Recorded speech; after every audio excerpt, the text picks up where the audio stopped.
মুহতারাম, আল্লাহর নিয়ামতের দিকে যদি তাকাই তো আমরা নিয়ামতের বিপরীতে যদি শুকরিয়া আদায় করতে হয় সম্ভব না। নিয়ামত এর বিপরীত হলো শুকরিয়া। নিয়ামত পাইলে শুকরিয়া আদায় করতে হয় এবং এই শুকরিয়া আদায় করা কিন্তু একটা ফরজ আমল।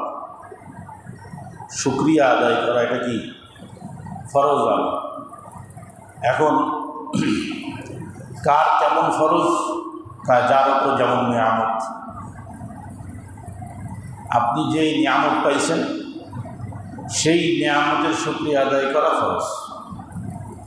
কেউ যদি অর্থ সম্পদের নিয়ামত পায় তো অর্থ সম্পদের শুকরিয়া আদায় করতে হবে সদকার মাধ্যমে, গরিবের হক আদায় করার মাধ্যমে, হজ করার মাধ্যমে। আর কেউ যদি জ্ঞানের নিয়ামত পায়, জ্ঞান দিয়ে মানুষকে উপকৃত করতে হবে, বিলাইতে হবে, সে যে দিকেরই জ্ঞান হোক, এক কথা সঠিক জ্ঞান বেঠিক না, সেটা জেনারেল শিক্ষা হোক অথবা ধর্মীয় শিক্ষা হোক। ডাক্তার হয়েছেন, ওটা আপনার জন্য একটা বড় নিয়ামত। তো আপনি ওই ডাক্তারি সেবা নিয়ে মানুষকে সুস্থ করবেন, এটা ওই নিয়ামতের শুকরিয়া। এমন একটা ফরজ আমল যা আমাদের করতে তো হবে, কিন্তু ওটা পরিপূর্ণরূপে করা বান্দার পক্ষে সম্ভব না। কেন সম্ভব না একটু খেয়াল করবেন। আমি কোনো ব্যক্তির যদি শুকরিয়া আদায় করতে চাই সম্ভব, কারণ তার দেওয়ার একটা লিমিট আছে। আমি কাউকে উপকার করব, কারোর প্রতি অনুগ্রহ করব, আমি যত বড়ই ব্যক্তি হই না কেন, আমার এই অনুগ্রহ এবং দয়া করার একটা লিমিট আছে। এক সময় এক মাসে সবই, যেখানে আমারই হায়াতের লিমিট হয়ে গেছে, জীবনের একটা সময় নির্ধারণ হয়ে গেছে। এর বাইরে তো আমি কাউকে উপকার করতে পারবো না, কারণ কি ফায়দা দিতে পারবো না। আর আল্লাহর পক্ষ থেকে আসা নিয়ামত, কত নিয়ামত!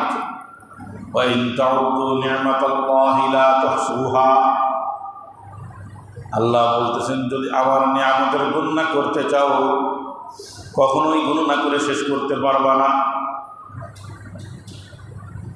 শুধু তোমার ব্যক্তি সত্তার মধ্যে যদি তুমি আমার নিয়ামতগুলো গণনা করতে চাও, তোমার চুল থেকে নিয়ে পায়ের নখ পর্যন্ত যদি আমার নিয়ামতগুলো দেখতে চাও, এরপরেও তুমি দ্বিধাদ্বন্দ্বের মধ্যে পড়ে যাবা, মনে হয় এখনো বাকি আছে। কেন নিয়ামত গুণে শেষ করতে পারবো না? কেন? কারণ আমি দেনেওয়ালা কে সেটা দেখো। আমি যে নিয়ামতগুলো তোমাকে দেই, যে অনুগ্রহ তোমাকে আমি করি, যেই দানগুলো আমি তোমাকে করি, আমি কে? আমার যেমন শুরু নেই শেষ নেই, আমি যেমন হিসাবের মধ্যে আসি না, আমার দেওয়া দানও হিসাবের মধ্যে আসে না। আমার মওলা যেমন হিসাবের মধ্যে আসে না,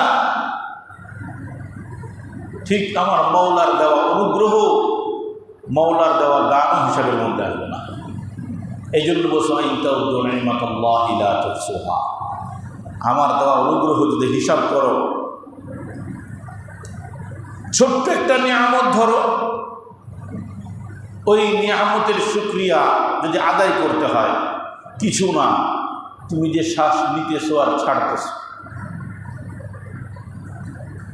বর্তমান যারা গবেষক, বিজ্ঞান আমাদেরকে বলে যে আমরা দোষমুক্ত ফ্রেশ একটা বাতাস গ্রহণ করি, আর যখন ছাড়ি বিষাক্ত, তাই না?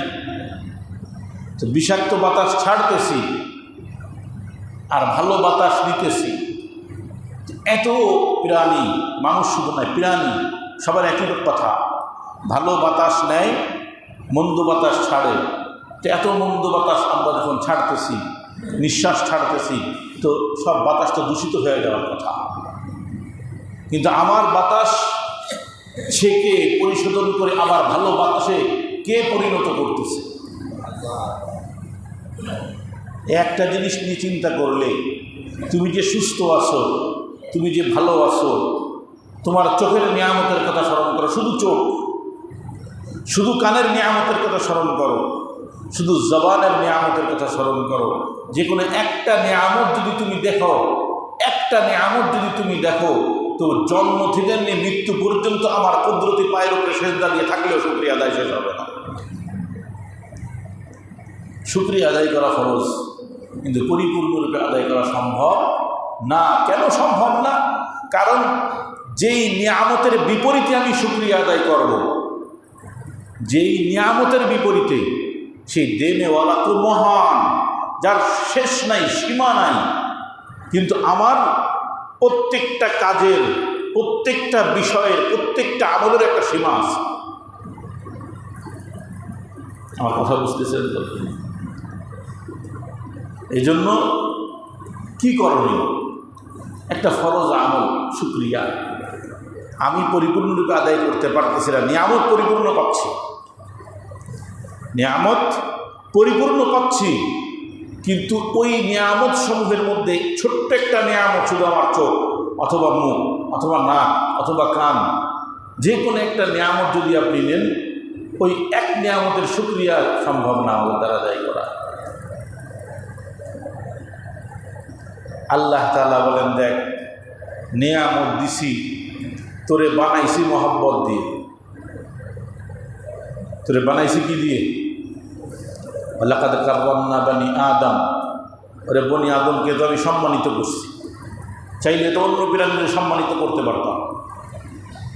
সমস্ত মাখলুককে বনি আদমের গোলাম বানাই দিছি, সমস্ত মাখলুক বনি আদমের গোলাম। আমার মাওলা কয়, সব তোদের গোলাম বানাইলাম, এখন তোদের কাজ কি? আমার গোলামি করা। আমার নিয়ামতের হিসাবও তোরা করতে পারবি না, আর ওই নিয়ামতের মধ্যে সব থেকে ছোট নিয়ামতেরও যদি শুকরিয়া আদায় করতে হয়, তাও শেষ করতে পারবি না। তো করণীয় কি? মা খালাকতুল জিন্না ওয়াল ইনসা ইল্লা লিয়াবুদুন, মানব জাতি আর জিন জাতিকে সৃষ্টি করছি শুধুমাত্র আমার গোলামের জন্য। সমস্ত মাখলুককে তোদের গোলাম বানাইলাম, সমস্ত মাখলুককে শুধুমাত্র তোদের গোলামের জন্য বানাইলাম। আজকে গবেষকরা পর্যন্ত গবেষণা করে বলে, ওই সাধারণ একটা গাছ আমার জন্য, ওই জমিনের ঘাসটাও আমার জন্য, সাধারণ একটা মাটি যেটা আমাদের কাছে তুচ্ছ, ওটাও আমার জন্য। আসমান আল্লাহ দিছেন, ওটা আল্লাহর প্রয়োজন ছিল না, ওটা আমার জন্য। সব তোর জন্য বানাইলাম, তোর গোলাম বানাইলাম, তোর কাজ কি? আমার গোলামি করা। শুকরিয়া কেন আদায় করবি? তোর দ্বারা সম্ভব নেই শুকরিয়া আদায় করা। তোর দ্বারা কি সম্ভব শুকরিয়া আদায় করা? শুকরিয়া আদায় তো সম্ভব না। যতটুকু সম্ভব কর, কিন্তু তোর জিন্দগিটাকে আমার গোলামিতে পরিণত যদি করিস, সমস্ত নিয়ামতের শুকরিয়া আদায় হয়ে যাবে। আমার গোলাম হওয়া লাগবে, আমার গোলাম হওয়া লাগবে। আল্লাহ তোমার কেমনে গোলাম হওয়া লাগবে? নামাজ তো পড়তেছি, রোজা রাখতেছি, হজ ফরজ হইলে হজ করতেছি, আবার জাকাত ফরজ হইলে জাকাত দেই, মসজিদের দান বাক্স সামনে আসলে একটু টাকাও ফেলাই, অর্থ সম্পদ দেই, তো গোলামি তো করতেছি। আমরা তো এটাই গোলামি মনে করি না? 5 ওয়াক্ত নামাজ মসজিদে আসছে, আমার ব্যবসা হালাল কিনা, আমার পরিবার আমার কাছে আমানত, সেই আমানত রক্ষা করলাম কিনা, অন্যের আমানত রক্ষা করলাম কিনা, সন্তানের আমানত রক্ষা করলাম কিনা, স্ত্রীর আমানত রক্ষা করলাম কিনা। আমার প্রত্যেকটা কদম যখন আল্লাহর গোলামি হবে, তখন যে আমি আল্লাহর গোলাম। 5 ওয়াক্ত নামাজ আমি বাজামাত মসজিদে আদায় করি। রমজানের রোজা একটাও ছোট না, ইতিকাফও ছোট না। মানুষ মনে করে একজন দিনদার মানুষ। হায় হায়, আল্লামা মাহবুবুর রহমান সাহেব রহমতুল্লাহ একটা কথা বলতেন, আমাদেরকে সামনে ফেলায় মাঝে মধ্যে। বলতেন, সাহাবা একরামরা যদি আমাদেরকে দেখতো, তো আমাদেরকে তারা বলতো এরা কাফের, এরা মুমিন না। আর আমরা যদি সাহাবাদেরকে দেখতাম, তো আমরা বলতাম এরা পাগল, এরা দুনিয়া বোঝে না। অনেক সময় হয় না, যেই লোকটা দুনিয়া নিয়ে মাথা ঘামায় না। আমরা বলি কি এ বোঝে না, দুনিয়া বোঝে না। সাহাবা একরামরা দুনিয়া বুঝতো না তা না, তারা দুনিয়া বুঝা দুনিয়াকে ছাড়ছে। তারা না খেয়ে থাকে নাই, তারাও ব্যবসা বাণিজ্য করিনি তা নয়। তাদের মধ্যে অনেক বড় বড় ব্যবসায়ী ছিলেন। স্বয়ং আবু বকর রাদিয়াল্লাহু তাআলা উনি তো ব্যবসায়ী ছিলেন, চাষি ছিলেন, এইরকম বিভিন্ন রকমের পেশার অধিকারী সাহাবা একরামরা ছিল। এতগুলো পেশায় নিয়োজিত হওয়ার পরও তারা জান্নাতের সুসংবাদ পাইতেন না। আর আমরা 5 ওয়াক্ত নামাজ মসজিদে আসলেই মনে করি বাস জান্নাত কিনে ফেলাইছি, এখন সব আমি যা বলবো তাই। সুতরাং আমার জন্য এখন সুদ হারাম নাউজুবিল্লাহ, ঘুষ হারাম নাউজুবিল্লাহ, অন্যের জমির আইল কাটা হারাম, সন্তানরা বদ্দিন হয়ে যায়, পরিবার বদ্দিন হয়ে যায়, সব আমার জন্য হালাল, বাকি আমি নামাজ তো বলি। গুলাম বলা হয় মালিকের হাতে হা, মালিকের নাতে না। মালিকের হা আমার হা, মালিকের না তো আমার না, এটা গুলাম। গতকাল বলতেছিলাম তাদের গুলামি নিয়ে কথা বলেছি, এটাই গুলামি। হাজার হাজার নিয়ামত, অগণিত নিয়ামত, এই নিয়ামতের শুকরিয়া আদায় করা সম্ভব না। তবে একমাত্র সম্ভব কিভাবে? পুরা জিন্দেগিকে যদি আল্লাহর গোলাম বানানো যায়। আমার চোখের দেখাটা হবে গোলামির দেখা, আমার কানের শোনাটা হবে গোলামির শোনা, আমার জবানের বলাটা হবে গোলামির বলা, আমার হাঁটাটা হবে গোলামির হাঁটা। রসুল করিম সরওয়ারে কায়নাত সরদারে দো আলম মুহাম্মদ মুস্তফা মুজতবা সাল্লাল্লাহু আলাইহি ওয়াসাল্লাম খাইতে বসলে গোলামের হালাতে বসছেন। গোলামরা মালিকের সামনে যেমনি বসে, তো আম্মা জানা আয়েশা বলতেছেন একটু ভালো করে প্রশস্ত হয়ে বসে, চারজানো হয়ে বসে। ওটা না যায় না, বসা যায়, আরাম করে খাওয়া যায়। তা আল্লাহর হাবিব বলতেছেন মালিক রিজিক দিছে, গোলাম খাইতেছে, তো সাহেবের মতন বসি কেন? সাহেবের মতন বসি কেন? তা আমার প্রত্যেকটা লোকমা, প্রত্যেকটা কথা, প্রত্যেকটা শোনা, প্রত্যেকটা দেখা যদি গোলামির মতন হয়, তাহলেই না শুকরিয়া আদায় হবে। আমরা এক জায়গায় গোলামি দেখাইতেছি, আর এক জায়গায় ফেল মারতেছি। আমি তাবলিগে গেলাম, খুব দিনদার হইলাম। আমি ওলামা একরামের সোহবতে আসলাম, খুব দিনদার হইলাম। আমার ঘরে দিন নেই, হইল নি গোলামি। আমি 5 ওয়াক্ত নামাজের জন্য মসজিদে আসি, আমার সন্তান আসে না, হইল নি গোলামি। ও মুহতারাম ভাই, ও গোলাম যদি হইতে হয় পরিপূর্ণ গোলাম হইতে হবে। গোলাম যদি সব কাজ করে, একজন গোলাম মালিকের সব কাজ করে দেয়, পুরা জিন্দেগিতে মনে করেন একটা কথা শোনে নাই, কয়টা? মাত্র একটা। তো মালিক কি বলবে? বেঈমান, আমার খায়া আমার পুইরা তুই আমার কথা মানুষ না, বলবেনি? কোনোদিনও নাফরমানি করে নাই, কখনোই নাফরমানি করে নাই। কিন্তু একটা মাত্র অপরাধ, একদিন একটা কথা না শোনার কারণে যদি দুনিয়ার মালিক আমাকে বেঈমান বানায় দেয়, আমার তো পুরা জিন্দেগি আমার মালিকের বেঈমানি করতেছি, একটা দুইটা না আমল করতেছি। আমার ব্যবসাটা কি মওলার জন্য হচ্ছে? নামাজ না হয় মওলার জন্য হচ্ছে, মানলাম। রোজা মওলার জন্য হচ্ছে, হজ মওলার জন্য হচ্ছে, যাকাত মওলার জন্য হচ্ছে, আমার ব্যবসা মওলার জন্য হচ্ছে। সন্তান আল্লাহর দেওয়া আমানত, তাকে যে মানুষ করতেছি, আমানত আদায় করতেছি। স্ত্রী আমার অধীনে, স্ত্রী আমার কথা অনুযায়ী দিনের উপরে চলবে, সে কি আমার কথা অনুযায়ী দিনের উপরে চলে? ওখানে কি দিনদার হইতে পারলাম? আমি চাকরি করি, আমি চাষবাস করি, যে পদে যে অবস্থানে থাকি না কেন, সেই অবস্থানে কি আমি আল্লাহর গোলাম আছি? ইয়া আইয়ুহাল্লাযীনা আমানু দুখুলু ফিস-সিলমি কাফা। আল্লাহ তাআলা মুমিনকে সম্বোধন করলেন, ইয়া আইয়ুহান নাস বলে নাই, বলে না হে মানব জাতি। এইটা না বইলা ডাকতেছে কাকে? মুমিনদেরকে ডাকিয়া বলতেছেন, ইয়া আইয়ুহাল্লাযীনা আমানু দুখুলু ফিস-সিলমি কাফা, ও মুমিন পরিপূর্ণরূপে ইসলামে প্রবেশ করো। মুমিনরে বলতেছে ইসলামে প্রবেশ করতে। এখানে অর্থটা বুঝেন, অর্থ না বুঝলে ব্যাখ্যা বুঝে আসবে না। কি বলতেছে? হে মুমিন পরিপূর্ণরূপে ইসলামে প্রবেশ করো। কাফেরকে বলে নাই বা সব মানব জাতিকে ব্যাপকভাবে বলে নাই, আমাকেই বলতেছে। যে নিজেকে মুমিন বলে সে তাকে বলা হচ্ছে। আমি নিজেকে মুমিন বলি, আপনি নিজেকে মুমিন বলেন, যে এই আয়াত আপনার জন্য, এই আয়াত আপনার জন্য। আর যে মুমিন না তার জন্য ইয়া আইয়ুহাল্লাযীনা আমানু আমিনু, ইয়া আইয়ুহান নাস আমিনু, হে মানুষ ঈমান আন বেটা। আমিনু কামা আমানান নাস, সাহাবারা যেমন ঈমান আনছে তেমন ঈমান আন বেটা। কিন্তু মুমিন হয়ে যাওয়ার পরে আল্লাহ বলতেছেন, ইয়া আইয়ুহাল্লাযীনা আমানু দুখুলু ফিস-সিলমি কাফা।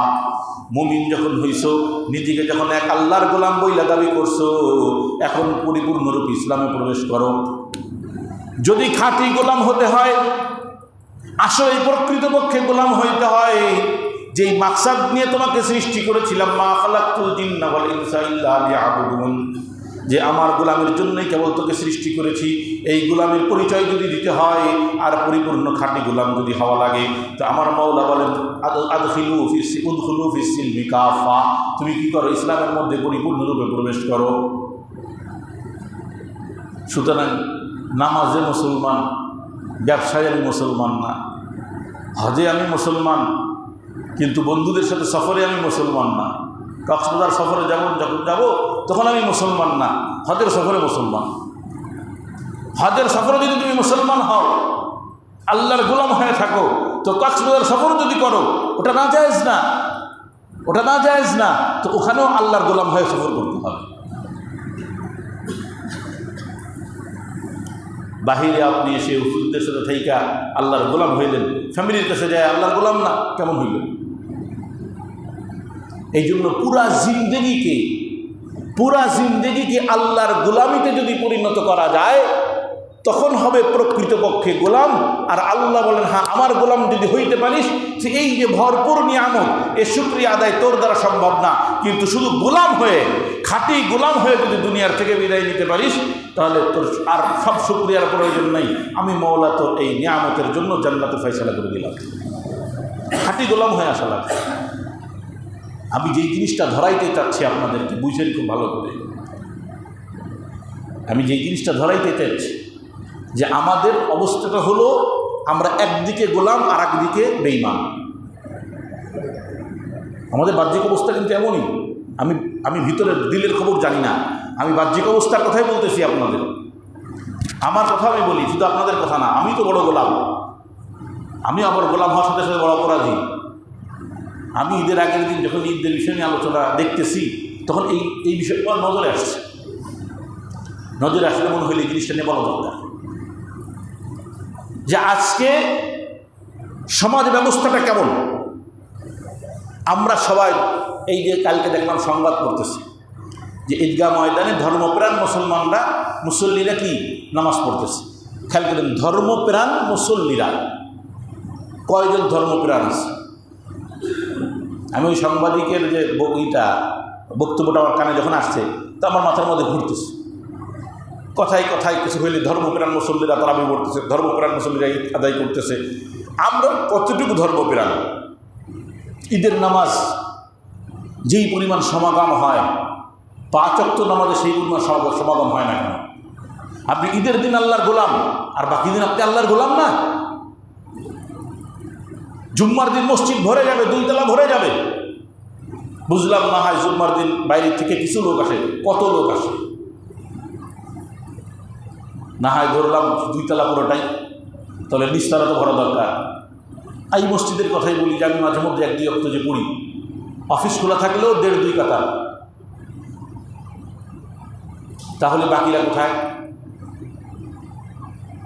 এই জন্য বললাম যে আমাদের বাহ্যিক অবস্থা দেখে আমি বলতেছি, যে বাহ্যিক অবস্থায় কিছু আমরা গোলাম, কিছু সময়ের গোলাম, কিছু সময়ের আবার কি বেঈমান, মালিকের বেঈমানিতে লিপ্ত। এই জন্য আল্লাহ বলছেন, মুমিন যদি হতে চাও মুমিন যদি নাম নিতে চাও তো পরিপূর্ণরূপে ইসলামে প্রবেশ করো। আজকে যখন ধর্ষণ চলে, অপরাধ হয়, তখন আমার কাছে একজন ভিডিও পাঠাচ্ছে, মনে হয় আমাদের মুসল্লিদেরকে আমি চিনি না, আচ্ছা ছবি দেওয়া নেই, এই চলচ্চিত্রের কোন নায়িকা, ওই রামিসা হত্যা মামলার পরে কোন নায়িকা মনে হয় বলতেছে যে এদেরকে আরবি স্টাইলে কি করা উচিত, হত্যা করা উচিত। আরবি স্টাইলে না, আরবের বর্তমান বিশেষ করে আরব অঞ্চলে এখনো পর্যন্ত জিনা, হত্যা এগুলো শাস্তি প্রকাশ্যেই দেওয়া হয়। এখন কথা হলো যে মহিলাটা এই শাস্তি চাইতেছে, এটা তো আমরাও চাই, বাস্তব কথা যেটা ইসলামী আইন যেটা আমরাও চাই, কিন্তু চাইতেছে কে? যখন আপনি আঘাত পাইলেন তখন আপনি বলতেছেন ইসলামিক নিয়ম অনুযায়ী শাস্তি দাও, কিন্তু যদি বলা হয় ঠিক আছে তাহলে রাষ্ট্রকে ইসলামের সাথে সাজাও, রাজিরা আসেনি রাজি? ও মোহতারাম ভাই, ও আপনি শাস্তি দিয়ে কখনো অপরাধ দমন করতে পারবেন না। কথা বুঝেন? শাস্তি দিয়ে কখনোই অপরাধ দমন করতে পারবেন না। দুইটা জিনিস একসাথে হইতে হবে। শিশু ও নারী নির্যাতন নিয়ে আমি কুরবানির মনে হয় 1-1.5 মাস আগে আলোচনা করেছি, তখনই আলোচনা করেছি কিন্তু আমি একবার, এই জন্য ওটা আমার মূল বিষয় না। আপনি যদি অপরাধ দমন করতে চান, দুইটা জিনিস আগে জরুরি। আইনের সঠিক প্রয়োগ, আলহামদুলিল্লাহ হুজুর আমরা করবো এটা, সাথে নীতি নৈতিকতার সঠিক শিক্ষা আর আইনের প্রয়োগ, দুইটা যখন একসাথে হবে তখন যে অপরাধ দমন হবে। হত্যা হয় ফাঁসি দেন, হত্যা বন্ধ হয় না কেন? ফাঁসি তো দিতেছি, হুজুররা তো কইতো যে শাস্তি প্রয়োগ করো, আইন প্রয়োগ করো, সব মিটে যাবে। হুজুররা তো আরও একটা কইতো, সাথে নীতি নৈতিকতার শিক্ষার পরিবর্তন করতে হবে। আপনি যে শিক্ষায় শিক্ষিত করতেছেন, আপনি যেই সমাজের যে মধ্যে যে ধরনের প্রচলিত শিক্ষা চলমান, ওটা নয় যে স্কুল কলেজের শিক্ষা দেওয়া যাবে না, ওইটার কথা না। মূল যে শিক্ষা, যেটা পরিবারের থেকে হয়ে উঠতে হবে। মাদ্রাসা ওইভাবে দেবে না যতক্ষণ না পরিবারের থেকে নীতি নৈতিকতার শিক্ষাটা আপনি উঠায় না নিয়ে আসবেন। আপনার সন্তানকে আপনার কাছে আল্লাহ আমানত হিসেবে দিছে যে তোমার ঔরসে যে সন্তান দিলাম ওইটা কিন্তু আমার গোলাম, ওইটা আমার গোলাম করে গড়ে তোলো। আল্লাহর আদেশ কি? তোমার ঔরসে সন্তান দিয়েছি, ওটা আমার গোলাম, তোমার সন্তান মাত্র, কিন্তু গোলাম কার? আগের জামানাতে গোলামি জিন্দেগি ছিল। যারা ইসলামী ইতিহাস পড়ছেন বা এর আগের ইতিহাস জানা আছে, গোলামের ছেলে কিন্তু গোলাম হয়। মনে করেন আমার একটা গোলাম আছে, এই গোলামকে আমি বিবাহ দিলাম, বাদীর সাথে হোক বা আমার বাদী আছে, বাদীর ঘরে সন্তান হয়েছে আর বিবাহের মাধ্যমে, তো এই সন্তান কিন্তু কি হয় না, আজাদ হয় না, গোলামের ছেলে গোলাম হয়ে যায় এবং মূল মালিক থাকে। তো আমরা তো সব গোলাম, আল্লাহর গোলাম না? তো আল্লাহর গোলামের ঘরে যখন আমার সন্তান হইল, আমি আল্লাহর গোলাম, তো ওই টাকার গোলাম, তো ওর ওপরেও আমার আদেশ নিষেধ জারি হবে। তো সুতরাং তোর ঘরে আমার গোলাম দিছে, ওইটা আমার আমানত, আমার গোলাম করেই গড়ে তুলতে হবে। কিন্তু আপনি সন্তানকে মানুষ করলেন আদরে আদরে, যত্নে যত্নে, কোনটা সঠিক কোনটা বেঠিক এটা বুঝাইলেন না। চিন্তা করলেন আমার একটা মাত্র সন্তান, কি দরকার এত চাপ প্রয়োগ করার, কি দরকার এত মারধর করার, কি দরকার এত শাসন করার। আমার এক সন্তান, আমার যে অঢল সম্পদ আছে, ও বসে বসে খেয়ে দুনিয়া পার করে দিতে পারবে। অনেকের মানসিকতা তেমন আছে, যা আমার যা আছে হলো। মাস্টার সাহেবের আগে বলে এক স্কুলে, ছেলের কোনো চাপ দেওয়ার দরকার নাই, আলহামদুলিল্লাহ যেভাবে বড় চলুন, যেভাবে চলুন। আপনারা চিনবেন, এই জন্য নাম বলতেছি না। একদিন এক গার্জিয়ানকে বললাম যে ছেলেটা এরকম কামাই দেয়, এই করে সেই করে, তো আপনারা একটু বাড়ির থেকে শাসন করেন না কেন? উদাহরণস্বরূপ মনে করেন মাদ্রাসায় আমাদের কাছে যখন থাকে তখন আমাদের হাতে বন্দি না, ছাত্ররা তো বেরোতে পারে না, আমরা তো মাদ্রাসা আবাসিক রাখি, ছাত্রদেরকে আটকায় রাখি। এখন পলায় চলে গেছে সে, বাড়িতে বিকেলে তো ছাড়া, খেলাধুলার সময় বাড়িতে পলায় চলে গেছে। 2 দিন পাই না, এই 2-3 দিন পরে বাপ ধরে নিয়ে আসে, হুজুর বাড়ি চলে গেছিল। আমি বললাম সে একদিন আমি সরাসরি বললাম মোহতামিম সাহেবের সামনে যে আপনার ছেলে বাড়িতে গেছে কবে, কম দিন, 2 দিন হয়ে গেছে। আপনি ওই দিনই ধরে আনলেন নাই কেন? কজন লুকায় লুকায় থাকে। আপনি লুকায় লুকায় থাকে, আপনি টের পেয়েছেন কখন? রাত্রি। কোন রাত্রি? ওই দিন রাত্রে। পরের দিন সকালে আনেন নাই কেন? খেয়াল করেন। অর্থাৎ আপনার সন্তানকে যে আপনি মানুষ করবেন, শাসন তো শুধু বেদ দিয়ে করা লাগে না রে ভাই। অনেকে মনে করে মানে হাত দিয়ে বাংলাদেশ পিটাইলে শাসন, না না, এটা শুধু শাসন না, ওটা তো শেষ পর্যায়ে। আপনার সন্তান যখন দেখছেন যে অন্যায় করে ফেলেছে, অন্যায় করে ফেলেছে, সে প্রতিষ্ঠানে যায় নাই, স্কুলে যায় নাই, এটা একটা অন্যায়, মাদ্রাসায় যায় নাই, অন্যায়, তো আপনি প্রথম দিনই কেন আটকালেন না যে কী ব্যাপার, তোমাকে স্কুলে যাই, তুমি মাদ্রাসায় যাও নাই কেন, জলদি চলো, ধরে নিয়ে যান। আপনি 2-3 দিন পরে হিসাব করতেছেন, এখন নিয়ে যাই, পলাই চলে এসেছিলি, 2 দিন বেলায় শেষ হয়েছে, যা চল এবার নিয়ে যাই। এর দ্বারা ওই সন্তান কী বুঝলো যে সমস্যা নেই, মাঝে মধ্যে পলাই আসলে 2 দিন বাড়ি থাকা যায়। একদিন স্কুলে না গেলে আব্বা আম্মা কিছু বলবে না, সমস্যা নাই, তো আজকে আর স্কুলে যাব না। শাসন কিন্তু শুধু মার দিয়ে জরুরি না, এটা অনেকে বোঝে না। শাসনের কথা শুনলে মনে করে কি হুজুররা মারের কথা কয়, হুজুররা মায়ের কথা বলে, এটা মনে করে অনেকে। না, কোনো প্রয়োজন নেই। কোনো সন্তান শুধুমাত্র একটু বাপ চুপ করে থাকলে বুঝে ফেলবে যে অবস্থা খারাপ। কোনো সন্তান গায়ে হাত তোলা পর্যন্ত কি টাইট হয় না। এক একজনের এক এক রকম পার্থক্য আছে। এই জন্য মূল যে নীতি নৈতিকতার শিক্ষা, ওটা কিন্তু স্কুল কলেজ থেকে আসে না, তা মাদ্রাসা থেকেও আসবে না, আসবে, ওটা একটা মাধ্যম। কিন্তু মূল শিক্ষাটা যেটা রক্তের মধ্যে থেকে আসতে হবে, মায়ের কোল থেকে শুরু হবে, মায়ের কোল থেকে শুরু হবে। আপনি দেখলেন, মায়ের কোলের শিক্ষা বুঝাইতেছি, আপনি দেখলেন আপনার সন্তানের হাতে একটা ফল, জিজ্ঞাসা করলেন না তুমি এই ফলটা কোথায় পেলে? আমের সিজন, ছেলে দৌড়ায় আসে একটা আম নিয়ে। এখন আপনি জিজ্ঞাসাও করলেন না আমটা কোথায় পেলে। এই জিজ্ঞাসা না করার কারণে সে জানে আমি যদি এরকম মাঝে মধ্যে অন্যায় করে ফেলি বাড়ির থেকে বুঝবে না। অথচ আমটা সে হয়তো চুরি করে না, একজন দিছে, যাব্বা তুমি খাও, তুমি তো মুখের ছেলে, না না না খাও খাও, আম কিনে নিয়ে হুজুরের ছেলেদের পাশাপাশি দিয়ে দিছে। কিন্তু যদি জিজ্ঞাসা করতেন তো সে সন্তান ভয় পেয়ে যেত, বাড়িতে ঢুকলেই তো মা জিজ্ঞাসা করবে ফলটা কোথায় পেলে। এটা শিক্ষা, এটা কিন্তু শিক্ষা যে কী ব্যাপার, তোমার তো ফল কেন, কোথায় পাইলা, কার কাছ থেকে নিলা। সে আতঙ্কিত হয়ে যাবে। তো এত আতঙ্কিত হওয়ার দরকার আছে? হ্যাঁ, দরকার আছে। আজকে কারোর হাতের থেকে নিছে, সে আদর করে নিছে, কাল আর একজনের কাছের থেকে না বলে নিবি। আপনি যদি জিজ্ঞাসা না করেন, আর যদি নিয়মিত জিজ্ঞাসা করেন যে কী ব্যাপার, হাতে ফল পাইলা কোথায়, এই জিনিসটা পাইলা কোথায়, কে দিল, কোথার থেকে আনলে, তো সন্তান আর একজনের কাছে যদি হাতও দিতে চায়, আর একজনের ঘরে কোনো জিনিস পছন্দ হইলে যদি হাত বাড়াইতে চায়, চিন্তা করবে ঘরে গেলে কিন্তু খবর আছে। এটাও একটা শাসন, মারা লাগছে নি, এটাও একটা শাসন। ও মোহতারাম ভাইও, আজকে রাবিসার মতন বাচ্চাকে হত্যা করার মতন এই জেহেন আসলো কেন? এই রুচি তৈরি হলো কেন? একটা বাচ্চা সন্তানকে দেখলে তো দিলের মধ্যে আদর তৈরি হবে, সন্তানের আদর, কিন্তু হিংস্রতা আসবে কি করে? কেন আসলো? কোথার থেকে আসলো? এই সমাজের মধ্যে এটা ঢুকলো কি করে? আপনারা মনে করছেন রামিসারটা মশুর হয়েছে, এর সাথে আরও কয়েকটা পরপর হয়েছে। এগুলো বর্তমান মিডিয়া আমাদের সামনে দিতেছে, তাই হচ্ছে। যখন মিডিয়া ছিল না বা কম ছিল তখনও হয়েছে। কিন্তু এই রুচিবোধটা কেন হচ্ছে তাদের ভিতরে? একটু চিন্তা করেন যে বিকৃত রুচির লোক, আরে এই রুচির বিকৃতিটা কেন হচ্ছে? শুধু বলতেছেন হত্যা করো, ঝোলাই দাও, প্রকাশ্যে শাস্তি দাও। ওরে সেটা তো শেষ ধাপ, অপরাধ হয়ে যাওয়ার পরে শেষ ধাপ। আর অপরাধ সংগঠিত হওয়ার আগেই তো দমাইতে হবে।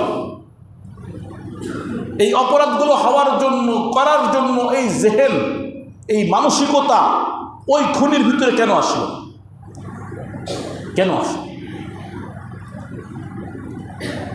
কারণ আমি বলি, আমি কোনো মাদ্রাসা, স্কুল কোনো কিছুর দৌড়ে দিই নাই।